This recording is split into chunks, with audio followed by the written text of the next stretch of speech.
말씀 전해 주시겠습니다. 아멘. 우리 옆 사람과 인사하겠습니다. 강하고 담대하십시오. 우리 주님이 함께 하십니다.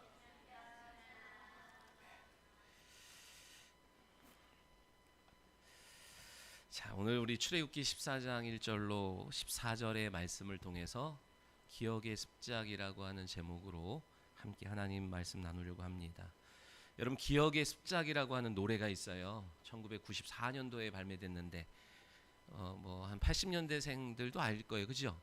특히 남자들은 노래방 가서 한 번쯤은 불러보려고 했던 노래예요. 김동률이 부른 노래죠. 가사는 적어왔는데 부를 용기가 없네. 습작이라고 하는 그 한자의 뜻이 뭐냐면 익힐 습자에 지을 작이거든요. 익힐 습, 지을 작. 이거를 직역해서 설명하면 작품을 짓기 위한 연습, 이런 뜻이에요. 작품이 그냥 나오는 것이 아니라 우리가 연습하는, 뭐 끄적끄적 대면서 연습하다가 어떤 한 작품을 만들어가는 과정을 겪잖아요. 기억의 습작이라고 하는 김동률이 불렀던 그 노래의 내용의 의미가 뭐냐면 이별의 아픔을 노래하는 거예요. 이별 해봤어요?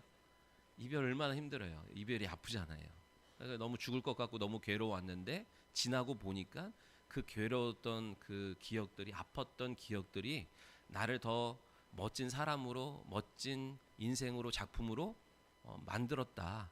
그런 의미의 노래인 거예요. 기억하기, 그 슬펐던 이별의 그 아픔들이 결국 나를 더 성장하는 과정으로 만들었다. 뭐 그런 뉘앙스의 노래예요.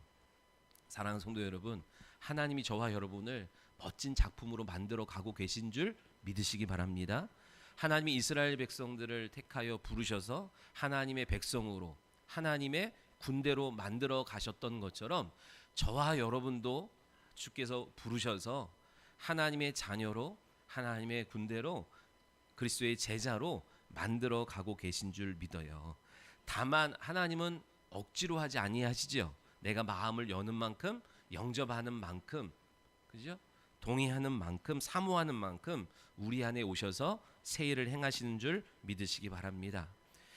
작품으로 빚어가는 이 시간 속에 여러분, 신앙의 여정 가운데 그래서 좋은 일도 있고 기쁜 일도 있지만 원치 않은 일, 힘든 일, 슬픈 기억들이 우리의 신앙생활의 여정 속에 있어요. 그러나 결국 그 기억들이 우리를 온전케 하는 습작이 될 줄 믿으시기 바랍니다.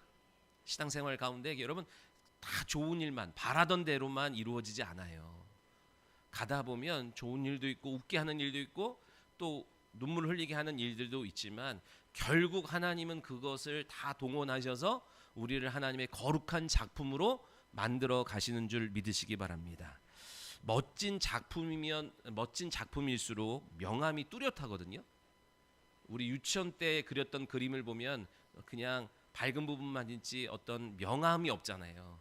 멋진 작품일수록 그 명암이 뚜렷하고 잘 어우러진 그림이 되고 조각 작품이 되는 것을 보게 됩니다.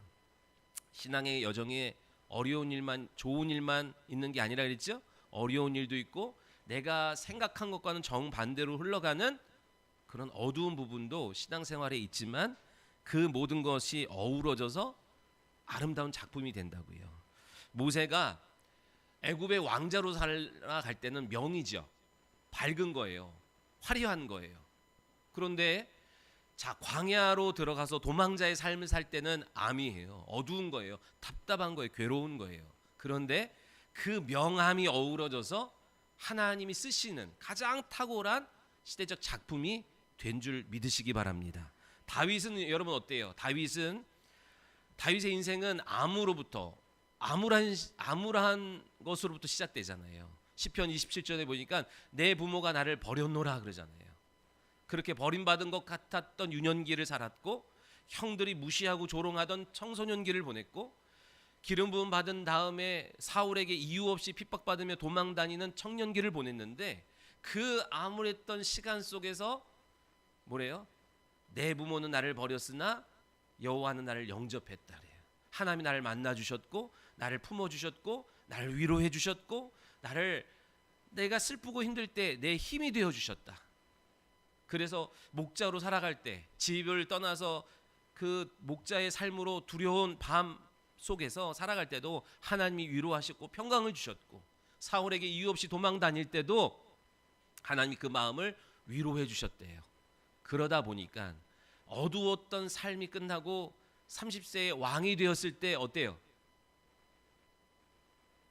화려함이 그 밝은 것이 시작될 때 이게 비로소 명함이 어우러져서 멋진 왕이 되는 것을 보게 됩니다.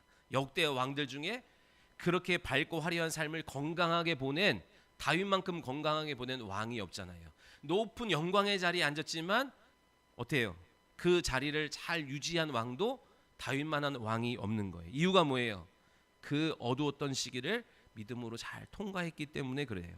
보통은 어려웠던 시절, 어두웠던 시절, 나를 힘들게 했던 사람들 명단 적어가지고 이제 밝은 날이 되면 어떻게 해요?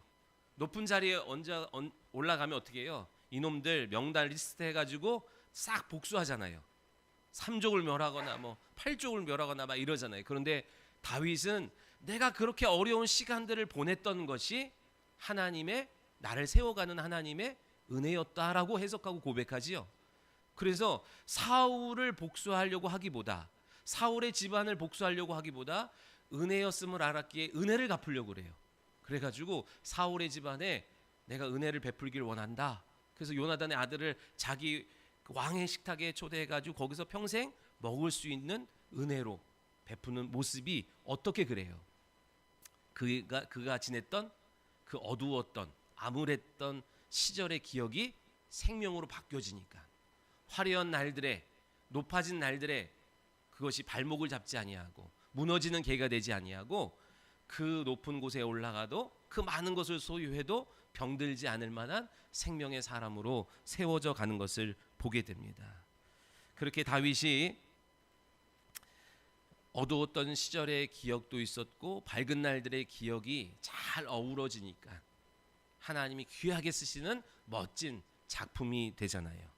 우리가 잘 알다시피 사울과 솔로몬은 어때요? 명만 있어요. 밝은 것만 있어.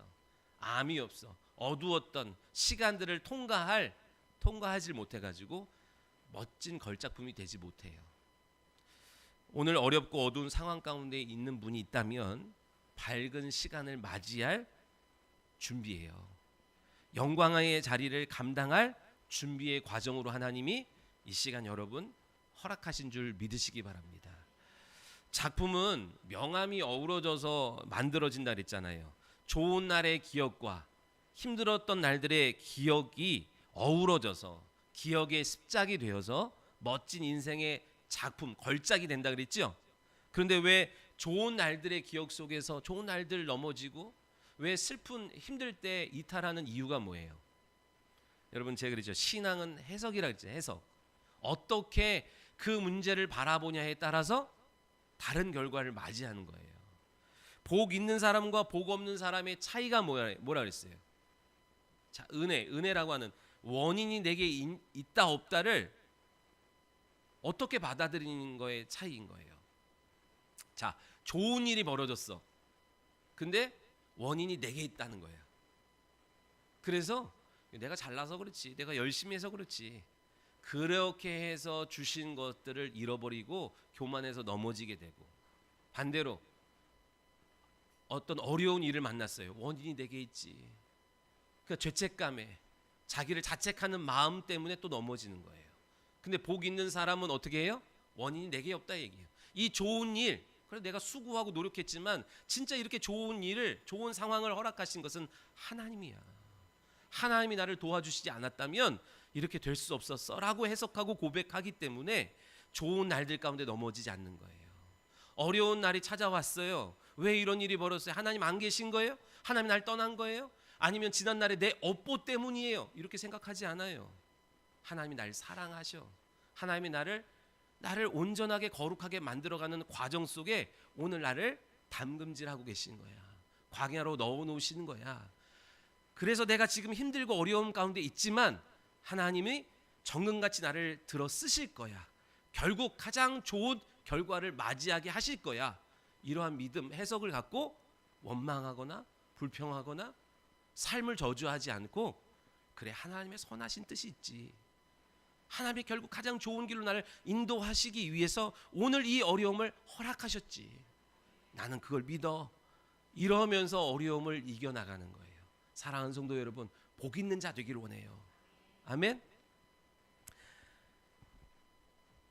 해석을 잘하는 사람은 그렇게 좋은 날의 이유, 어려운 날들의 이유를 내게서 찾지 아니하고 하나님으로부터 찾아서 넘어지지 않는 승리의 비결이 된다 그랬어요. 그렇게 신앙은 해석이에요. 해석. 이걸 어떻게 해석할까? 그런데 여러분, 해석은 뭐를 기반으로 하는 거예요? 자, 여러분 영어 책을 딱 폈어요. 이거 어떻게 해석할 거예요? 해석하려면 뭐를 기반으로 해야 돼요? 내가 그 전에 영어 단어 외운 거, 기억나는 단어를 기반으로 해석하고 그 어떤 문법을, 기억하는 문법을 전제로 해석해 가지요. 그죠? 그것이 없이, 예를 들어서요, 그것이 없이 내가 영어 책을 해석할 수 없는 것처럼, 어떤 글들에 담겨져 있는 의미를 해석해낼 수 없는 것처럼, 신앙생활도 마찬가지예요. 하나님의 뜻이 기억나지 않으면, 하나님이 행하셨던 일들이 떠오르지 않으면 해석이 안 돼요. 그러면 그냥 세상에서 살던 하나님을 모르는 세상 사람들이 하는 방식으로 해석하고 바라보는 거예요. 그리고 말하는 거예요. 민수기 14장에 내 삶을 두고 맹세하는데 나는 너희가 한 말, 내 귀에 들린 대로 내가 행할 거야 그랬거든요. 그러니까 여러분, 왜 우리의 믿어도 이런 삶을 사냐? 그거는 뭐예요? 내가 잘못 바라보고 잘못 고백하기 때문에 하나님이 그저 거기에 머물러 두시는 거예요. 오늘 삶의 변화는 어디 있어요? 새로운 안목이 들어와야 돼요. 새로운 믿음이 들어와야 돼요. 그래서 새로운 믿음에 고백을 할 수 있어야 되는 줄 믿으시기 바랍니다. 그러니까 오늘 여러분, 하나님의 말씀이 내 안에 없으면, 하나님의 말씀이 내 안에서 그렇게 떠오르지 않으면 이 문제를 바라보는, 해석할 수 있는 능력이 없는 거예요. 그러니까 믿지 않는 사람처럼, 하나님을 모르는 사람처럼 똑같이 고민하고 똑같이 염려하고 똑같이 불안해 하는 거예요. 우리 하나님은 우리가 그렇게 살기를 원하지 않으세요. 그래서 하나님은요, 복 주실 자에게 기억나게 하시고 망할 자에게 기억나지 않게 하시는 거예요. 하나님 앞에 대적하다가 10가지 재앙으로 맞았던 일들을 기억하지 못하게 해요. 그리고 헛된 것만 기억나게 하는 거예요. 뭐요? 과거에 애굽 사람들이 이스라엘 백성들을 노예로 부리던 것, 만만하게 여겼던 것, 그것만 기억나게 하는 거예요. 그래서 보내놓고서 아쉬워서 뒤쫓아가는 일들을 벌이는 거예요. 자, 오늘 보니까요, 동일한 상황에 다른 해석을 하는 것을 보게 됩니다. 2절을 같이 한번 읽어볼까요? 우리 2절 같이 읽습니다. 시작. 시작.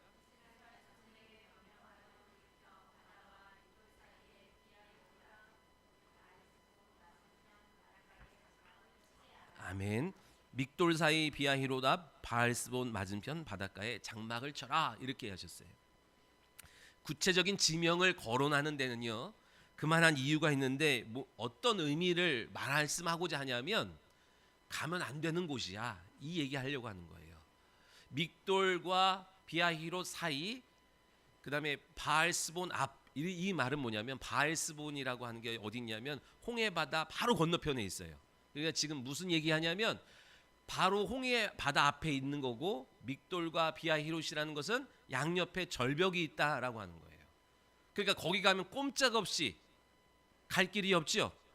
갈 길은 뒤밖에 없는데 뒤에는 애굽이 쫓아온다, 이 얘기예요. 자, 이렇게 이스라엘 백성들이 그곳에 이제 장막을 쳤다는 정보가 바로에게 들려요. 믹돌 사이 비아히롯 바알스본 앞에 그들이 장막을 쳤대요. 그 사건을 바로는 어떻게 해석을 해요? 벽돌이나 굽던 노예들이 그럴 줄 알았어. 예? 멍청하고 어리석어 가지고 결국 가봤자 거른 데 가는구나. 딱 걸렸어. 예? 갇혀버렸구나. 딱 걸렸어. 기다려. 내가 가서 박살내줄 거야. 이렇게 해석하는 거예요. 근데 하나님은 이스라엘 백성들을, 사랑하는 이스라엘 백성들을, 택하신 이스라엘 백성들을 그곳으로 이끄신 이유가 있지요. 하나님의 뜻이 있다고요. 그 뜻을 바로는 미련하고 어리석고 뭣도 몰라서 거기에 갔지 이렇게 생각하진 해석했지만, 하나님의 원뜻은 뭐예요? 이스라엘 백성들을 멋지게 구원하고 싶으신 거예요. 자자손손 대대로 얘기를 해도 실감나고 감격적인 사건으로, 구원의 사건으로 만들어주기 위해서 그곳으로 인도하신 거예요. 하나님이 영광 받으실 만한 사건이 되게 하기 위해서 그곳으로 인도하신 거고, 모든 열방에 하나님을 나타내기 위한 사건이 되기 위해서 그 막다른 골목으로 인도하셨지만, 믿음이 없는, 하나님을 모르는 바로는 그것을 그렇게 해석하지 않아요. 단순히 갇힌 사건이라고 생각을 하고, 어리석은 결정이라고 생각하고, 미련한 판단이라고 생각하고, 길을 잃어서 막다른 골목에 몰린 거라고 해석을 하는 거예요. 그래서 애굽의 모든 군대를 총동원해가지고 막다른 골목에 몰린, 광야에 갇혀버린 이스라엘 백성들을 추격하기로 합니다. 여러분, 이때 추격했던 이 애굽 군대들의 모습이 어땠을 것 같아요? 장자를 잃은 아버지들의 분노로 쫓아오는 거예요. 네? 지우를 잃었다고 생각해봐. 아빠가 지우를 잃었어. 그러면은 심준호가 가만히 있겠어요? 내 아들을 잃어버린 그 분노로 어떻게 하겠어요? 그죠? 어마무시하게 온 군대가 이스라엘 백성들을 추격하기 시작해요. 근데 우리가 지지난주에 그랬죠? 기억의 싸움이라고. 하나님이 망하게 할 사람에게는 기억해야 될 것을 기억하지 못하게 하시고, 승리하게 할 사람은 반드시 기억하게 하시는 거예요. 며칠 전에 애굽 전역에 큰 곡소리가 났어요. 애굽의 바로를 대신해서 바로의 그 왕위를 계승할 바로의 왕자도 죽었고, 애굽의 모든 대소실로 모든 애굽 사람들의 장자가 다 죽어서 되새기다. 가만히 서서 뭐 하라는 거예요? 멍하니 멍 때리고 있으라는 얘기. 그 가만히가 아니에요. 여기서 말씀하는 가만히는 깊이 생각해봐. 다시 묵상해봐. 되새겨봐. 하나님이 행하신 일들을 묵상해봐. 하나님이 행하셨던 일들을, 말씀을 기억해봐. 되새겨봐. 우리가 여기까지 어떻게 왔는지, 하나님이 그 순간순간 어떻게 도와주셨는지를 묵상해봐. 하나님이 찾으시는, 하나님이 정한 짐승, 부정한 짐승, 받으시겠다고, 제물로 받으시겠다고 하는 정한 짐승의 기준 조건이 뭐예요? 깨끗한 게 아니라니까요. 되새김질하는 거라니까요. 묵상하는 성도라고요. 그 성도의 예배를 받으시고 그 성도에게 하나님이 계시하시는 거예요. 묵상이 뭐라고요? 되새김질하는 거예요. 내가 먹은 말씀을 되새김질하는 거예요. 소가 왜 먹은 풀을 되새김질하는 거예요? 그러면서 내 안에, 자기 안에 생명이 되게 하기 위한 거예요. 말씀을 그냥 한 번 듣고 한 번 들어서 생명될 수도 있지만, 되새김질하면서 더 그 깊은 생명과 능력을 내 안에 허락해 주시기를 놓고 되새기는 거예요. 우리가 지난날 우리가 보지도 못했던, 가보지도 못했던 그 지역에서 벌어졌던 하나님의 일하심을 되새길 때에 내 안에서 믿음의 생명이 나타나기 시작하는 거예요. 그래서 오늘도 우리도 그죠? 진퇴양난으로 빠져나갈 길이 없던 그 이스라엘 백성들을 구원한 역사가, 그 사건을 묵상하고 그 말씀을 묵상하고 되새기는 시간 가운데 동일한 가로막힌 인생이 있었다면, 하나님이 동일한 역사를, 그때 그곳에서 벌어졌던 일들을 이곳에서, 내 삶에서 나타내 주시겠다는 거예요. 그러니 기억해봐. 그 입술로 부정적인 얘기 막 떠들고 대지 말고, 하나님이 행하셨던 일들을 기억해봐. 묵상해봐. 되새겨봐. 여호수아 6장에도요 똑같은 얘기예요.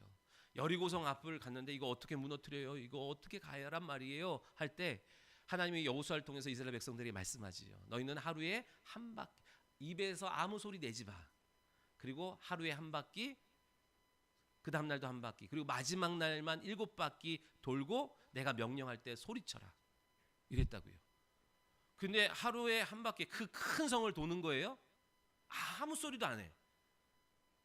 그러면 여러분 좀비처럼 그냥 멍 때리면서 그냥 아무 생각 없이 가는 거예요? 아니요. 하루에 한 바퀴 돌 때 뭐 하라는 거예요? 지금까지 이곳까지 하나님이 이루셨고 행하셨던 일들을 한번 생각하면서 와라 하는 거예요. 10가지 재앙으로 애굽의 손에서 바로의 손에서 나를 건져내셨고, 홍해를 가르셨고, 반석에서 물을 내시고, 구름 기둥과 불 기둥으로 만나와 메추라기로 아말렉을 이기게 하셨던 그 하나님의 놀라운 일들을 계속 묵상하는 거예요. 하루에 한 번씩, 하루에 한 번씩, 하루에 한 번씩. 그러다가 마지막 날은 7바퀴 돌면서 더 깊은 묵상으로 들어갈 때 그 모든 지나온 일들에 대해서 믿음이 딱 되니까 선포하는 거예요. 선포하니까 무너지는 거예요. 여러분 그냥 믿음도 안 되는데 선포하고 믿음도 안 되는데 기도했다고 왜 응답이 없는 거예요? 이런다니까요.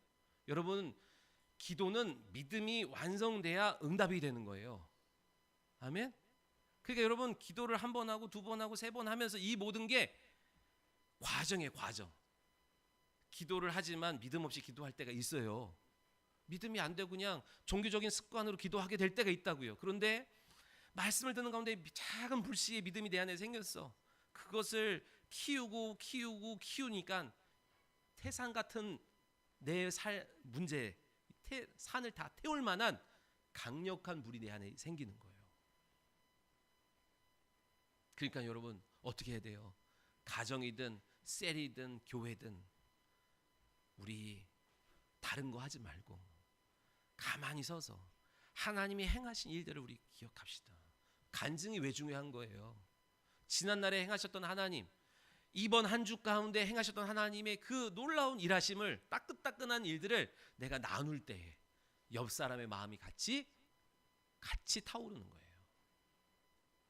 믿으시면 아멘. 13절에 너희는 두려워하지 말고 가만히 서서 여호와께서 오늘 너희를 위하여 행하시는 구원을 봐라 그래요. 너희는 두려워하지 마. 하나님이 행하셨던 일들을 묵상해봐. 되새겨봐. 그러면 하나님이 그때 그날 그 사건을 도우셨던 것처럼 구원하셨던 것처럼 오늘 지금 너의 삶에 도우실 거야. 행하실 거야. 나타내실 거야. 오늘 이게 믿음 되기를 소원합니다. 지금 이 시간이요. 이 예배가 가만히 있는 시간이라고요. 예배가 뭐라 그랬어요? 하나님이 행하셨던 일들과 행하시겠다고 약속하신 일들을 바라보는 시간이라고요. 그렇게 바라보는, 묵상하고 되새기는 가운데에 믿음이 되는 사람이 있고 믿음의 열매를 못 맺는 사람이 있지만 바라고 소원하는 것은 이것이 믿음 되기를 원하는 거라고요. 여러분이 가만히 있는 시간을 갖지 않고서는 절대로 승리할 수 없어요. 그러니까 그러면 자기 수단과 방법으로 이 세상에서 경쟁하면서 살아가야 돼요. 이 세상에서 모든 위험과 어려움을 자기가 스스로 피하면서 살아가요. 그렇게 살았다 할지라도 결과는 암울한 거예요.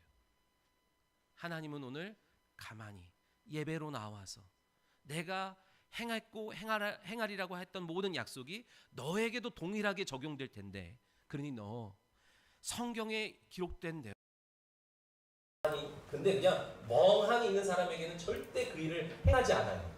왜요? 자기가 잘나서 된 줄 알아. 운이 좋아서 된 줄 알아. 그래서 감사가 없고 신앙의 고백이 없어요. 그러니 하나님은 반드시 어떻게 내가 구하게 해요.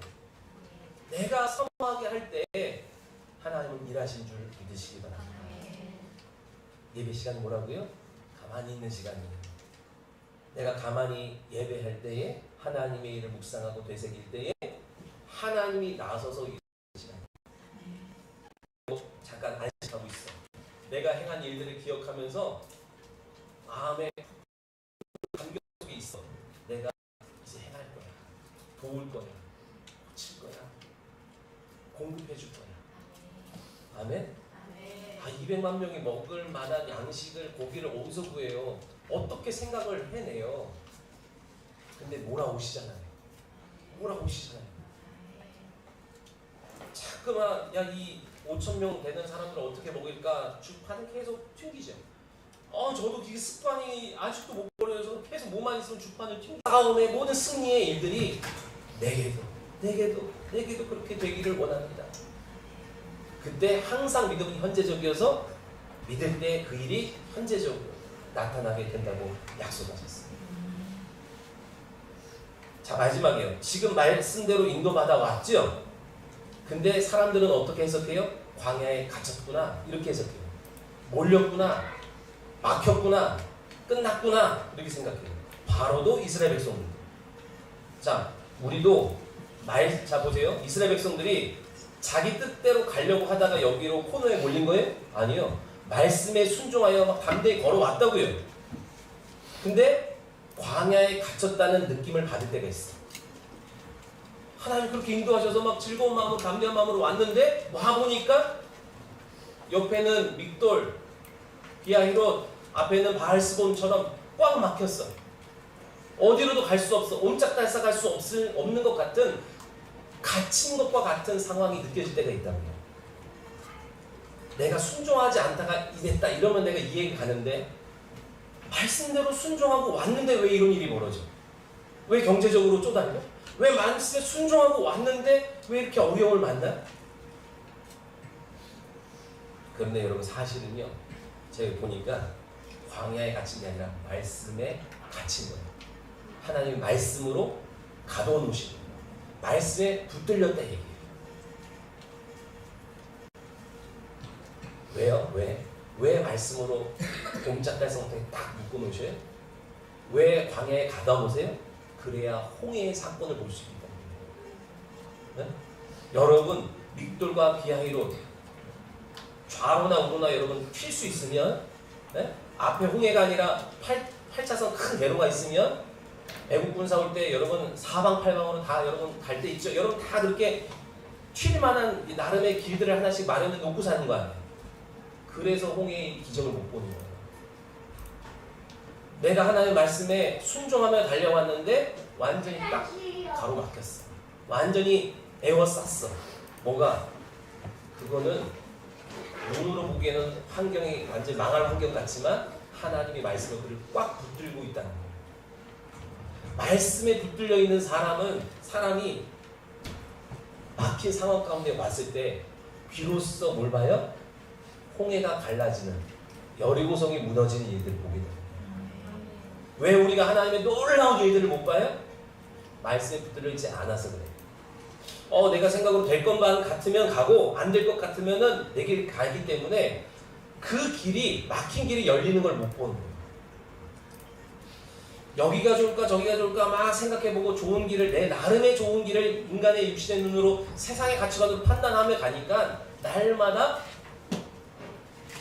상식적인 일들만 일어나고 초월적인 일들이 일어나지 않는다. 누구에게 초월적인, 홍해가 갈라지는, 여리고성이 무너지는 초월적인 일들이 벌어져요? 광야에 갇혀야 된다니까요. 말씀에 갇혀야만 그 일들을 보는 거예요. 여기서 광야에 갇혔다는 것은 그들이 어쩌다 보니까 잘못해서 여기 온 게 아니라 말씀에 붙들려서 왔더니 갇혔다고요. 그래서 홍해의 놀라운 역사를 내가 보는 거예요. 여러분의 인생에서도 홍해가 갈라지는 사건을 보길 원합니까? 다 불가능하다고, 다 끝났다고, 어렵다고 할 때 그 길을 내시는 하나님의 역사의 손을 보길 원합니까? 그럼 말씀에 붙들려야 돼요. 말씀에 갇혀 있어야 돼요. 그래야 홍해의 사건이 내 사건이 될 수 있습니다. 죽을 위기가 구원의 길로, 구원의 역사로 하나님이 역전시켜 주실 줄 믿습니다. 오늘 이곳에 모인 우리 모든 성도들의 삶에 그 놀라운 일들이 벌어질 수 있도록 여러분 이 한 주도 말씀에 붙들려 사는, 말씀에 갇혀 사는, 말씀에 인도받아 살아가는 그런 성도가 되시길 예수님의 이름으로 축원합니다. 기도하겠습니다. 살아계신 하나님 감사합니다.